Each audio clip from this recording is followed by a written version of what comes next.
अस्सलाम वालेकुम गाइस, कैसे हैं आप सब लोग। उम्मीद करता हूँ आप सब लोग ठीक ठाक होंगे, खैर कैसे होंगे। मैं भी ठीक हूँ, मज़े में हूँ। तो ये रहा जी आपके भाई का यूके का वीज़ा, मल्टीपल एंट्री है और टाइम पीरियड भी काफ़ी है इसका, मोर देन 6 मंथ है। मल्टीपल एंट्री है, कभी भी आ सकता हूँ, कभी भी जा सकता हूँ। और ये मैंने लिया है पाकिस्तानी पासपोर्ट के ऊपर और मैंने दुबई से लिया है। और वीज़ा अप्रूव्ड होने से ज़्यादा खुशी की बात यह है कि मैंने ये वीज़ा जो है ना ख़ुद ही अप्लाई किया था। मतलब इसके लिए मैंने किसी ट्रैवल एजेंट को, किसी भी बंदे को जो है ना, मैंने 1 रुपया भी नहीं दिया।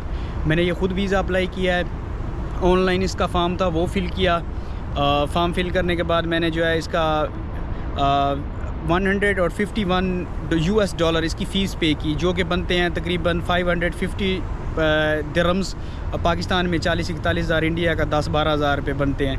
तो बस खाली यही थी जो मैंने फ़ीस पे की है। इसके अलावा मैंने किसी बंदे को कोई 1 रुपया भी नहीं दिया, ना ही किसी ट्रैवल एजेंट को कोई रुपया दिया है, किसी बंदे को भी कोई नहीं दिया, और ना ही मैंने किसी की हेल्प ली है। तो मुझे इस चीज़ की बड़ी खुशी है कि मैंने ख़ुद अप्लाई किया और मेरा अल्हम्दुलिल्लाह जो वीज़ा है वो अप्रूव्ड हो गया है। और पीछे मेरे वो देख रहे हैं, ये इंटरनेशनल स्टेडियम है, क्रिकेट स्टेडियम है, इसके बाहर हूँ मैं।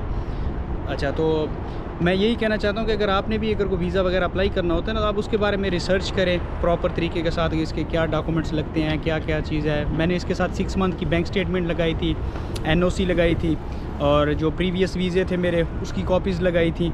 और उसके बाद जो है जो मेरा वर्क कॉन्ट्रैक्ट है वो लगाया, और 6 महीने की बैंक स्टेटमेंट थी। बस यही चीज़ें थी जो मैंने जो है ना इसके साथ लगाई थी। तो ये तकरीबन मैंने लास्ट 12-13 दिन में ये जो है ना अप्रूव्ड होके आ गया। और मैंने और एक 100 दिरहम्स जो है ना वो VFS के अंदर मैंने स्कैनिंग के लिए दिए थे डॉक्यूमेंट्स, क्योंकि मेरे पास स्कैनर नहीं था। मैंने कहा बाहर से भी स्कैन करवाने हैं, तो मैं फ़ोन बैठ के फ़ाइलें बनाए और अपलोड करे, तो इसलिए मैंने जो है ना VFS से वो स्कैनिंग वाली ऑप्शन भी जो है सेलेक्ट कर लिया था जब मैं अपॉइंटमेंट बुक कर रहा था। इसका प्रोसीजर ये है कि सबसे पहले आप फॉर्म फिल करें, फॉर्म फिल करने के बाद आप इसकी फ़ी पे करें, फ़ी पे करने के बाद आपको अपॉइंटमेंट लेनी होती है उससे, VFS ग्लोबल से। वो जो अगले दिन की भी मिल जाती है उससे, अगले मतलब कि यूरोप वाला चक्कर नहीं है। जैसे यूरोप में बहुत 1-2 महीना पेंडिंग में होता है ना, आपको पहले एडवांस में लेनी पड़ती है। तो इसमें ऐसा कोई चक्कर नहीं है, आप कभी भी ले सकते हो। 1-2 दिन बाद की भी मिल जाती है, आपको इजीली मिल जाती है। उसमें स्लॉट्स भी होती हैं, आपको पेड वाली लेनी है, प्रीमियम लॉन्च वाली लेनी है, नॉर्मल। तो मैंने नॉर्मल ली, जनरल जो होती है उसकी कोई फ़ीस नहीं होती, कुछ भी नहीं पे करना पड़ता। तो ये था प्रोसीजर। और अभी इस वीज़े की वजह से मुझे तुर्की का वीज़ा अगर मैं अप्लाई करता तो मुझे उसके आलमोस्ट 1000 दिरहम लग जाते हैं, 700 कुछ उसकी फ़ीस है। फिर वो इंश्योरेंस वगैरह और फ़्लाइट रिजर्वेशन भी करनी पड़ती है, ये वो। तो उसमें भी 8-10 दिन बाद वो वीज़ा अप्रूव्ड होता है अगर वो दें तो। अभी इस पे तुर्की में जा सकता हूँ। तुर्की जो है मैं खाली 100 दिरहम्स का कभी भी अप्लाई कर सकता हूँ। तो कभी भी जब भी अप्लाई करूँगा 100 दिरहम में मुझे तुर्की का वीज़ा भी इस पे मिल जाएगा। सऊदी अरेबिया ऑन अराइवल हो गया, Bahrain, Oman, Qatar, Romania, Albania, ये सारे वीज़े जो हैं वो ऑन अराइवल होंगे। तो मैं अभी इस वीज़े के साथ जो है ना तुर्की और यूनाइटेड किंगडम लंदन जो है वो मैं इंशाल्लाह नेक्स्ट ट्रिप पे जाऊंगा। तो फिर आपके साथ जो है व्लॉग्स भी बनाएंगे, शेयर भी करेंगे आपके साथ। बाकी अगर आपको कोई ट्रैवल इसके बैंक स्टेटमेंट के बारे में कोई इन्फॉर्मेशन चाहिए, या कवर लेटर के बारे में चाहिए, या इसका डे टू डे प्लान जो मैंने बनाया था, तो आप मुझे यूट्यूब चैनल पे मेरे नीचे कमेंट कीजिएगा, बताइएगा। जिस पे सबसे ज़्यादा कमेंट होए ना, फिर मैं उस पे जो है ना मैं अपना क्या कहते हैं, मैं वीडियो बनाऊंगा, आपको टॉपिक बताऊंगा कि आप बैंक स्टेटमेंट कैसी चाहिए होती है, कवर लेटर कैसा होना चाहिए, और डे टू डे प्लान और फ़्लाइट रिजर्वेशन मैंने सब कुछ खुद किया। कवर लेटर भी मैंने खुद लिखा अपना। डे टू डे प्लान जो होता है कि मैंने लंदन में कहाँ कहाँ घूमने जाना है, वो भी मैंने खुद ही बनाया। और उसके बाद जो है NOC थी, वो मैंने अपनी कंपनी से ले ली थी, लीव लेटर जिसको बोलते हैं आपके, वो उन्हें कोई ऑब्जेक्शन नहीं है। और बैंक स्टेटमेंट बैंक से ले लेती है, लास्ट 6 मंथ की सैलरी भी अगर आपके अकाउंट में डिपॉजिट होती है तो सैलरी स्लिप्स भी आप अपनी कंपनी से ले सकते हैं। और ये कुछ सारा प्रोसीजर था।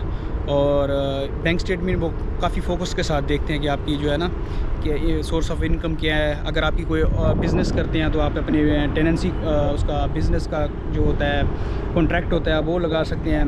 ट्रेड लाइसेंस जिसको बोलते हैं, ट्रेड लाइसेंस लगा सकते हैं। आपका कोई अपार्टमेंट है तो उसका टेनेंसी कॉन्ट्रैक्ट लगा सकते हैं। हाँ, मेरे अपनी ये गाड़ी है मेरी ये वाली, तो मैंने इसका जो है वो लगाया था कार, क्योंकि ये मेरे नाम पे ही है, मेरी अपनी पर्सनल है। तो मैंने जो है ना इसका वो लगाया था रजिस्ट्रेशन कार्ड जो होता है RTA का, वो लगाया था, और मेरा ड्राइविंग लाइसेंस है वो भी मैंने अपलोड किया। मैंने आपको डॉक्यूमेंट्स बताता हूँ, cover letter, day to day plan, flight reservation, और मेरी गाड़ी का रजिस्ट्रेशन कार्ड, और वर्क कॉन्ट्रैक्ट, और लीव लेटर जो था NOC जो बोलते हैं, वो मैंने अटैच किया था। तो मैंने किसी को कोई 1 रुपया भी नहीं दिया। तो आप भी अपना खुद अप्लाई कर सकते हैं अगर आप चाहें, तो किसी को पैसे देने की ज़रूरत नहीं है। थोड़ा सा रिसर्च किया करें, थोड़ा देखा करें चीज़ों को। किसी भी मुल्क का वीज़ा अप्लाई करना तो उसकी ऑफिशियल वेबसाइट पे जाएं, वहाँ पे आपको सारी इन्फॉर्मेशन मिल जाएगी। तो मुझे बताइएगा आप किस टॉपिक पे, और बैंक स्टेटमेंट या किसी भी आपको कोई मेरी हेल्प की ज़रूरत हुई तो मैं करूँगा। लेकिन मैं किसी भी इलीगल इमिग्रेंट्स को सपोर्ट नहीं करूँगा जो कि मिसयूज़ करते हैं टूरिस्ट वीज़े का। तो guys please don't misuse the tourist visa. If you travel any country you must leave the country before your tourist visa will be expired, and always respect the immigration laws.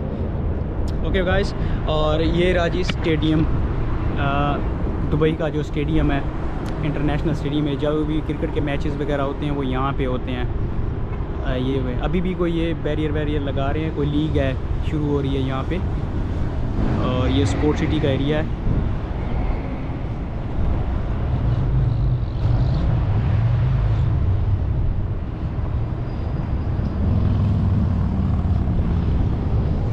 ठीक है guys, फिर मिलते हैं इंशाल्लाह next video में। अगर आपको कोई इन्फॉर्मेशन चाहिए हो जो कि दुबई में रहते हैं, पाकिस्तान का मुझे नहीं पता कि आप कैसे अप्लाई कर सकते हैं, क्या डॉक्यूमेंट्स चाहिए होते हैं पाकिस्तान, इंडिया, बांग्लादेश, नेपाल का, उसका मुझे नहीं है इल्म।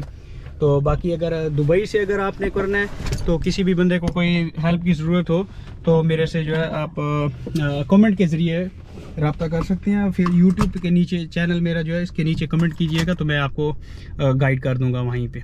Okay guys, bye.